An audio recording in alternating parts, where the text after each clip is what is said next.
Get on to Houston. Here is your daily news update for Wednesday, April the 16th, 2025. Kicking off today, City of Houston slashes budget deficit at expense of voter-approved drainage projects. The City of Houston has cut its $320 million budget deficit by one-third after reaching a deal on a street and drainage lawsuit payout. Back in 2010, Houston voters approved a charter amendment to create a dedicated drainage fee for street and drainage projects. Then in 2018, voters added a mandate. Nearly 12% of every $100 in property tax revenue would go towards street and drainage projects.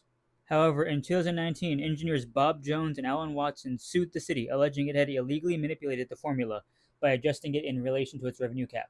Jones told ABC 13 this resulted in a miscalculation of the money and shortchanged the initiative by approximately 40%. After years of legal battles, the Texas Supreme Court declined the city's appeal, and Houston would need to pay an extra $100 million starting in the 2026 fiscal year. However, with the city already facing a $220 million budget deficit, this settlement ballooned that number to over $320 million. In lieu of this budget deficit, on Tuesday, in an exclusive interview with ABC 13, Mayor Whitmire announced that he and the two plaintiffs had reached an agreement to settle the issue. Instead of paying the full $100 million upfront, the city will phase in the amount over 3 years along with remedying issues that were not brought up in the suit. Mayor Whitmire promised to correct the Metro General Mobility Fund and Drainage Fund miscalculations in exchange for scaling up to the ad valorem tax revenue allocation correction. Since the program's creation in 2011, the program has since spent over $500 million and fixed over 900 roads and drains across the city of Houston.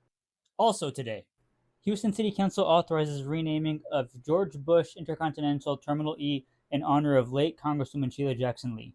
In a heartfelt tribute to one of Houston's most prominent political figures, earlier today, Houston City Council officially authorized the renaming of Terminal E at George Bush Intercontinental Airport as the Sheila Jackson Lee Terminal E, honoring the late U.S. Representative's nearly 30 years of service to the city. This idea was originally put forward by Public Speaker Sheila Jordan, and afterwards, the community rallied heavily around the idea. Jackson Lee represented Texas' 18th Congressional District, home of IAH Airport, and during her time in Congress, she secured over $120 million for the airport and various other aviation initiatives.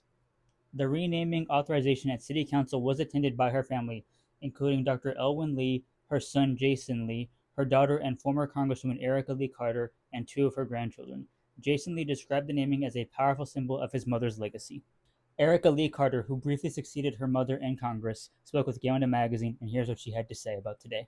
She always said, mi casa es su casa. She didn't serve to have her name elevated on buildings, but for the people to be elevated, for our airport system to be strong and safe, for the workers to be respected, for her to fly the miles and travel the world.